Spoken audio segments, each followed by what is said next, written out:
In the complex and often surprising world of ancient Rome, the institution of marriage carried a meaning very different from what we imagine today. Rather than being an arrangement centered on love, affection, or lifelong companionship, marriage was primarily a social contract. It was about forging alliances, strengthening political influence, and preserving family honor. For wealthy and noble families, a wedding was less a personal milestone and more a strategic decision, sometimes negotiated with as much care as a military treaty. Fidelity within marriage, however, was not regarded the same way as in modern society. Roman husbands frequently took lovers, and this behavior was widely accepted. A man's reputation was rarely damaged by his affairs.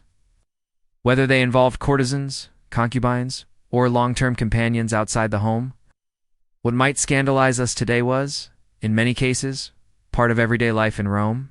Another striking aspect of Roman culture was their openness towards same-sex relationships. Unlike our modern approach, which often uses fixed labels such as heterosexual, homosexual, or bisexual, the Romans understood intimacy differently. For them, the defining factor was not the gender of one's partner, but the role played within the relationship. Power and dominance were the measures that mattered most. In male-female relationships, the husband was seen as the dominant figure, the initiator, while the wife was expected to be the receptive partner. This division of roles reflected broader Roman values, where hierarchy and authority were constantly emphasized.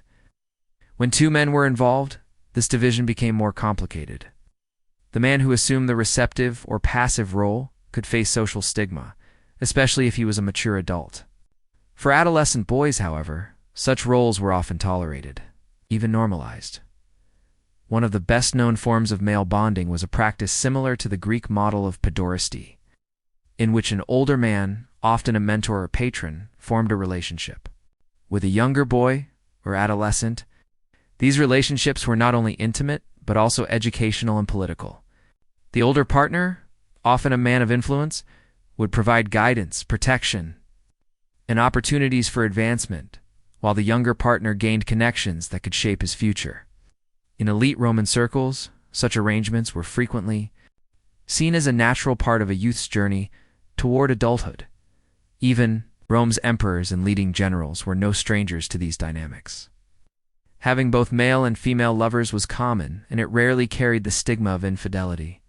In fact, because childbirth was both dangerous and unpredictable in the ancient world, many men viewed relations outside of marriage, particularly with other men, as a practical way to avoid putting their wives at risk. This reveals a Roman worldview where marriage, politics, and pleasure were inseparably linked. Yet not every Roman leader conformed to the expected norms. Julius Caesar, one of Rome's most famous figures, was rumored to prefer the more submissive role in his relationships, a revelation that both shocked and amused his contemporaries. For an ambitious general and statesman, such rumors were damaging, since the submissive role was linked with weakness and a lack of authority. A very different story belongs to Emperor Hadrian. Although married for political purposes, Hadrian showed little interest in his wife and devoted much of his passion to men. His most famous relationship was with the young Antinous, celebrated not only for his beauty but also for his intelligence. Hadrian ensured that Antinous was highly educated and accompanied him on travels throughout the empire. Their companionship was both personal and political, a bond that transcended ordinary affection. Tragically, while traveling in Egypt, Antinous drowned in the Nile River under mysterious circumstances. Hadrian was devastated. His grief was so profound that he memorialized Antinous in extraordinary ways. He founded an entire city in his honor near the site of his death, had statues of the youth erected throughout the empire, weed coins bearing his likeness, and even elevated him to divine status. The cult of Antinous spread rapidly, making him one of a few mortals to be worshipped across Rome. This unprecedented act reveals both Hadrian's devotion and the blurred boundaries between private passion and imperial power.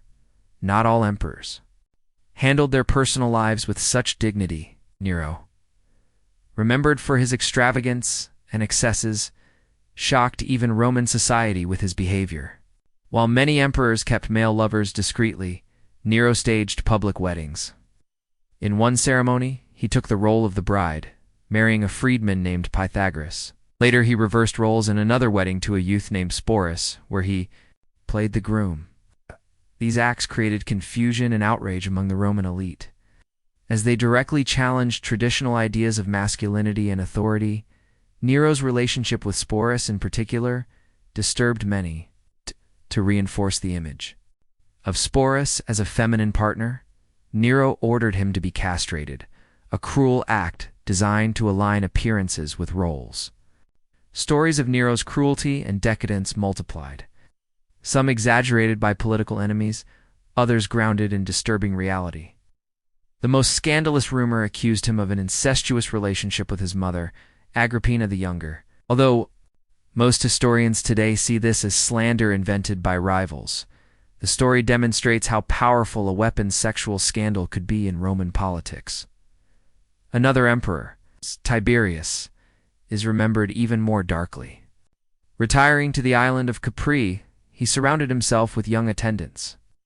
Accounts from ancient historians describe shocking abuses of power, portraying Tiberius as deeply corrupt in his desires, although it is difficult to separate truth from exaggeration. The reports agree that his conduct left a stain on his legacy. Even if some tales were invented, they reflect how Romans themselves viewed the dangers of unchecked authority combined with unrestrained pleasure.